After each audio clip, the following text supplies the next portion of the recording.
ఓం శ్రీ గణేశాయ నమః. ఓం శ్రీ వేదవ్యాసాయ నమః. ఓం నమో భగవతే వాసుదేవాయ. మహాభారత గ్రంథ పారాయణలో భాగంగా ఈరోజు మనం 392వ రోజుకు చేరుకున్నాము. ద్రోణ పర్వంలో ఉన్నాము. ఈ రోజున భీమసేనుడు దుర్యోధనుడిని, కర్ణుడు సహదేవుడిని, శల్యుడు విరాటుడిని, శతానీకుడు చిత్రసేనుడిని ఓడించుట గురించి తెలుసుకోబోతున్నాము. చాలా బాగుంటుంది, చివరి వరకు స్కిప్ చేయకుండా చూడండి. హరే కృష్ణ. శుక్ల అంబరధరం విష్ణుం శశివర్ణం చతుర్భుజం ప్రసన్నవదనం ధ్యాయేత్ సర్వవిఘ్నోపశాంతయే. నారాయణం నమస్కృత్య నరం చైవ నరోత్తమం దేవీం సరస్వతిం వ్యాసం తతో జయముదీరయేత్. హరే కృష్ణ. ఇక మనం పారాయణ ప్రారంభించుకుందాము. సంజయుడు చెప్తున్నాడు ధృతరాష్ట్ర మహారాజుతోటి. ఇక భీమసేనుడు యుద్ధం చేస్తూ ద్రోణాచార్యుని రథం వైపు సాగుతూ ఉండగా దుర్యోధనుడు అతనిని బాణాలతో నొప్పించసాగాడు. భీముడు కూడా అతనిని 10 బాణాలతో కొట్టి గాయపరిచాడు.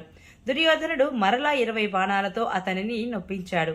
భీమసేనుడు 10 బాణాలతో అతని ధనస్సును, ధ్వజాన్ని విరగొట్టేశాడు. ఆపై 90 బాణాలు వేసి అతనిని తీవ్రంగా గాయపరిచాడు. దెబ్బతిని దుర్యోధనుడు మండిపడుతూ వేరొక విల్లు తీసుకొని భీముని యొక్క వాడి బాణాలతో అతనిని అతి తీవ్రంగా నొప్పించాడు. క్షురప్రంతో అతని వింటిని విరిచి ఇంకా 10 బాణాలతో అతనిని గాయపరిచాడు. భీముడు ఇంకొక విల్లు తీసుకున్నాడు. కానీ దుర్యోధనుడు కూడా దానిని కూడా ఖండించి వేశాడు. ఈ రీతిగా 3వ, 4వ, 5వ విల్లు కూడా విరిచేశాడు దుర్యోధనుడు. భీముడు ఏ విల్లు తీసుకుంటే ఆ వింటినల్లా మీ పుత్రుడు విరగొట్టి పారేస్తున్నాడు. అప్పుడు భీముడు దుర్యోధనుడిపై ఒక శక్తిని విసిరాడు. కానీ దుర్యోధనుడు దానిని కూడా 3 ముక్కలు చేసి వేశాడు. అనంతరం భీముడు ఒక పెద్ద గదను చేతితో పట్టుకొని మిక్కిలి వేగంగా తిప్పి దుర్యోధనుడి రథంపైకి విసిరాడు. ఆ గద మీ పుత్రుని గుర్రాల యొక్క సారథి యొక్క ప్రాణాలు తోడేసి రథాన్ని కూడా నుగ్గునుగ్గు చేసి వేసింది. దుర్యోధనుడు భీముని వల్ల భయంతో ముందుగానే తప్పుకొని నందకుని రథమెక్కాడు. అప్పుడు భీమసేనుడు కౌరవుల పట్ల తిరస్కారంతో గట్టిగా సింహనాదం చేసి మీ సైనికులలో హాహాకారాలను రేకెత్తించాడు. ఇంకొక వైపు ద్రోణుడిని ఎదుర్కొనడానికి సహదేవుడు ముందుకు వస్తూ ఉంటే కర్ణుడు అతనిని అడ్డుకున్నాడు. సహదేవుడు కర్ణుడిని 9 బాణాలతో గాయపరిచి ఆపై మరో 10 బాణాలతో కొట్టాడు. కర్ణుడు కూడా సహదేవుడిని 100 బాణాలతో తుట్లు పొడిచి వెంటనే బదులు తీర్చుకున్నాడు. పైగా అతడు ఎక్కుపెట్టిన వింటిని కూడా ఖండించాడు. సహదేవుడు వేరొక విల్లు తీసుకుని కర్ణుడిపై మళ్లీ 20 బాణాలను వేశాడు. కర్ణుడు అతని గుర్రాలను, సారథిని కూడా పరలోకానికి పంపాడు. విరధుడైన సహదేవుడు కత్తిడాలు చేతపట్టాడు. కానీ కర్ణుడు వాడి బాణం వేసి దానిని కూడా ముక్కలు ముక్కలు చేసి వేశాడు. సహదేవుడు క్రోధంతో ఒక పెద్ద బరువైన గదను కర్ణుడి రథం మీదికి విసిరాడు. కానీ కర్ణుడు బాణాలతో దానిని కూడా పడగొట్టేశాడు. అతడు శక్తిని ప్రయోగించాడు. కర్ణుడు దానిని కూడా విరక్కొట్టాడు.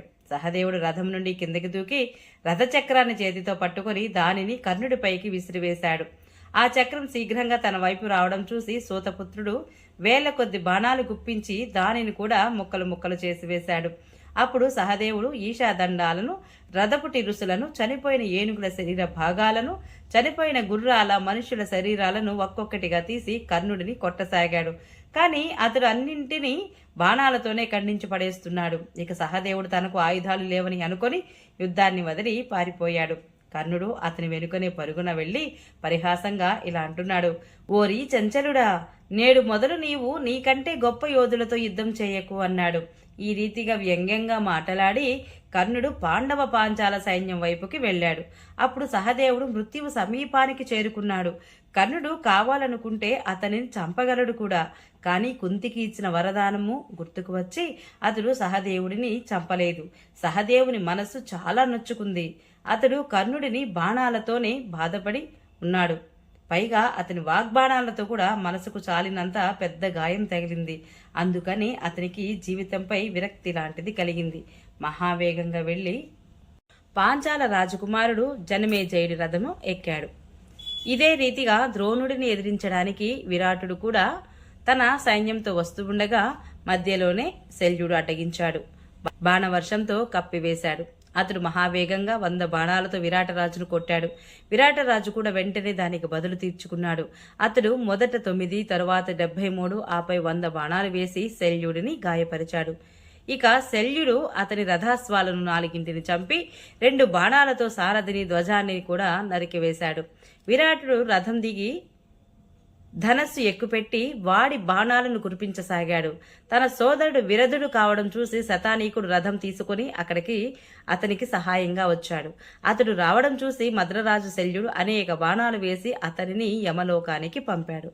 తన వీర బంధువు మరణించాక విరాటుడు వెంటనే అతని రథమెక్కి క్రోధంతో కళ్ళు ఇంతలు చేసుకుని శల్యుడి రథం కనపడనంతగా బాణవర్షం కురిపించసాగాడు. మద్రరాజు సేనాపతి అయిన విరాటుడి రొమ్మున ఒక బాణాన్ని చాలా గట్టిగా నాటాడు. ఆ దెబ్బను అతడు తట్టుకోలేక మూర్ఛితుడై రథం మీద కూలబడిపోయాడు. సారథి అతనిని రణభూమి నుండి దూరంగా తీసుకుని పోయాడు. ఇటు శల్యుడు 100 కొద్దీ బాణాలు వర్షించి విరాటునిపై సైన్యాన్ని సంహరించసాగాడు. దానితో ఆ సైన్యము ఆ రాత్రి వేళ పారిపోసాగింది. అది చూసి కృష్ణార్జునులు శల్యుడున్న చోటికి వచ్చారు. కానీ రాక్షసరాజు అలంబసుడు అక్కడికి వచ్చి మధ్యలోనే వారిని అడ్డుకున్నాడు. అర్జునుడు 4 వాడి బాణాలు వేసి అతనిని నొప్పించాడు.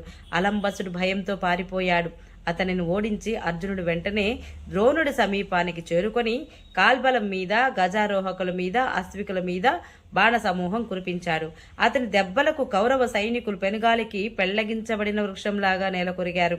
మహారాజా, ఈ రీతిగా అర్జునుడు సంహారాన్ని ఉపక్రమించగానే మీ పుత్రుని సైన్యమంతటా కూడా తొక్కిసలాట ఆరంభమైంది. మీ సైన్యంలో ఒకవైపు నుండి నకులుని కొడుకు శతానీకుడు తన బాణాగ్నితో కౌరవ సేనను భస్మం చేస్తూ వస్తుండగా అతనిని మీ పుత్రుడు చిత్రసేనుడు అడ్డగించాడు.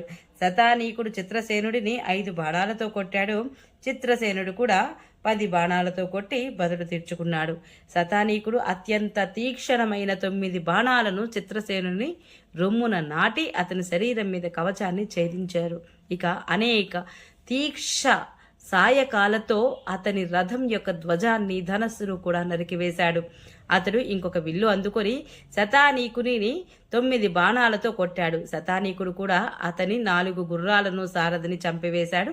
ఒక అర్ధచంద్రాకార బాణంతో అతని రత్న ఖచ్చితమైన వింటిని కూడా నరికివేశాడు. ధనస్సు విడిగిపోయింది. గుర్రాలు, సారథి మరణించారు. అందువల్ల రథహీనుడై చిత్రసేనుడు వెంటనే పారిపోయి కృతవర్మ రథాన్ని ఎక్కాడు. ఓం నమో భగవతే వాసుదేవాయ. ఈరోజు పారాయణ ఇంతటితో సమాప్తం.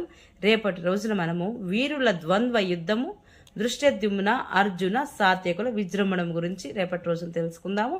ఈ వీడియో మీకు నచ్చినట్లయితే please subscribe my channel, like, share, comment please.